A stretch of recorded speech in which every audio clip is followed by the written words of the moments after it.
Hello सबैजनालाई, आज पनि म सानो भिडियो लिएर आएको छु। लाइक, कमेन्ट, सेयर अनि फलो पनि गरिदिनु होला अनि हेरिदिनु होला है त। आज चाहिँ मेरो बुढा स्याउबारीमा पानी हाल्न आउनुभएको, त्यही भएर म चाहिँ खाना ल्याएर आएँ।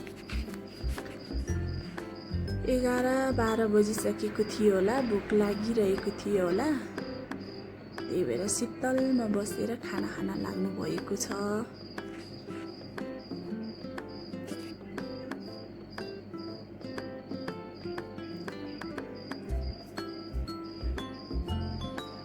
यहाँबाट चाहिँ पारी ठुलो फाँट देखिन्छ, जुन चाहिँ स्याउबारी हो। यहाँ चाहिँ ठुलो स्याउबारी छ, देख्दाखेरि रमाइलो लाग्ने, आनन्द पनि हुने।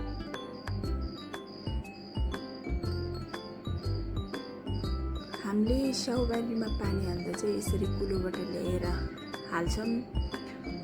अनि यो बारी चाहिँ पुरा, यो खेतमा चाहिँ पुरा भरिने गरेर पानी हाल्छौँ, जसले गर्दा चाहिँ स्याउहरू पनि राम्रो हुन्छ अनि माटोहरू पनि ओसिलो हुन्छ। झन् यतिखेर पानी पनि पर्दैन नि त, एकदमै सुक्खा भइरहेको हुन्छ। त्यही भएर पानी हाल्यो भने एकदम माटो पनि राम्रो हुन्छ, स्याउ पनि राम्रो हुन्छ।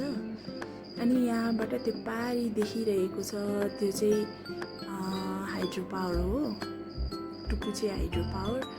अनि यो चाहिँ नालन्दा बुद्धिस्ट स्कुल हो, धेरै ठुलो छ र बनिरहेको छ, मर्मत कार्य पनि भइरहेको छ।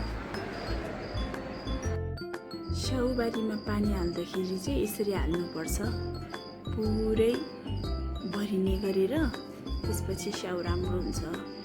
अहिले चाहिँ यतिको स्याउ फलिरहेको छ, यो सिजनमा चाहिँ यतिको स्याउ फल्छ। र यो चाहिँ हाम्रो टुकुचे गाउँ हो, एकदमै रमाइलो छ।